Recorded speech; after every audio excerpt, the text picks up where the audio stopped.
Newsroom লাইভে এবার অন্যান্য খবরের দিকে নজর রাখতে হবে, জেলার দিকে নজর রাখবো, কারণ ট্যাবের টাকার পরে এবার আবাসের টাকা গায়েব। বাংলার বাড়ি প্রকল্পের টাকা ঢুকতেই তা চলে গিয়েছে অন্য অ্যাকাউন্টে। উত্তর দিনাজপুরে চাঞ্চল্যকর অভিযোগ, টাকা গায়েবের তদন্ত শুরু করেছে ইসলামপুর সাইবার ক্রাইম থানা।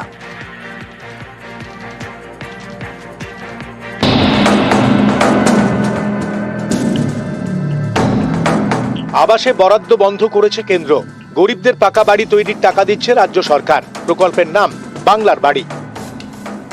উপভোক্তাদের টাকা দেওয়া শুরু হতেই গায়েব টাকা, এমনই চাঞ্চল্যকর অভিযোগ উত্তর দিনাজপুরের গোয়ালপুকুরে। এখানকার পাঞ্জিপাড়া গ্রাম পঞ্চায়েত এলাকার 9 উপভোক্তার বাংলার বাড়ি প্রকল্পের টাকা গায়েব হয়েছে বলে অভিযোগ। আমার অ্যাকাউন্ট থেকে 21,800 টাকা কেটে নেওয়া হয়েছে। ওটা ঘরের টাকাই। আবাসের? হ্যাঁ, অ্যাকাউন্টে গিয়ে চেক করেছি, তারপরেই বুঝতে পারলাম। রাজ্য সরকারের বাংলার বাড়ি প্রকল্প। পাকা বাড়ি তৈরিতে প্রতিটি পরিবারকে 2 দফায় 1,20,000 টাকা দেওয়া হবে। গত মাসে প্রথম দফার 60,000 টাকা দেওয়া হয়েছে। এর মধ্যে কিছু টাকা তুলে অনেকে বাড়ি তৈরির কাজ শুরু করেন। এরপরেই অনেকের অ্যাকাউন্ট থেকে টাকা গায়েব হতে শুরু করে বলে অভিযোগ। গরিবদের জন্য সরকারি প্রকল্পের টাকা, সেটাই গায়েব। এবার কিভাবে বাড়ি তৈরি হবে? গোয়ালপুকুরের পাঞ্জিপাড়ার অনেকেরই এখন মাথায় হাত। ঘরের টাকা ঢুকছিল 60,000 টাকা, 3 কিস্তিতে টাকা কাটিছে। কত টাকা করে?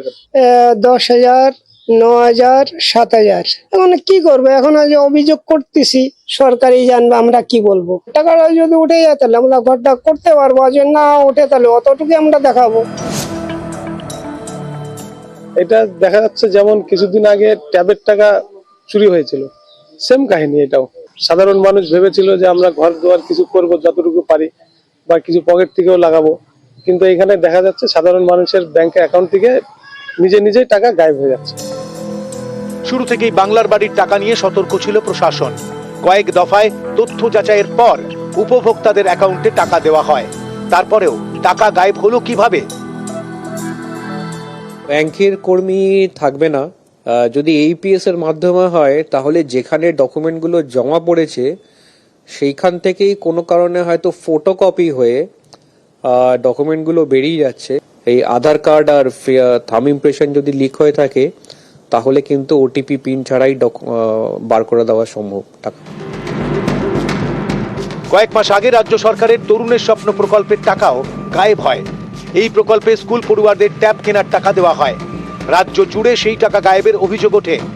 সেই ঘটনার তদন্তে উঠে আসে যে উত্তর দিনাজপুর ট্যাবের টাকা জালিয়াতির হাব। এবার সেই জেলাতেই বাংলার বাড়ি প্রকল্পের টাকা গায়েবের অভিযোগ। এই ঘটনার তদন্ত শুরু করেছে ইসলামপুর সাইবার ক্রাইম থানা। নিউজ 18 বাংলা।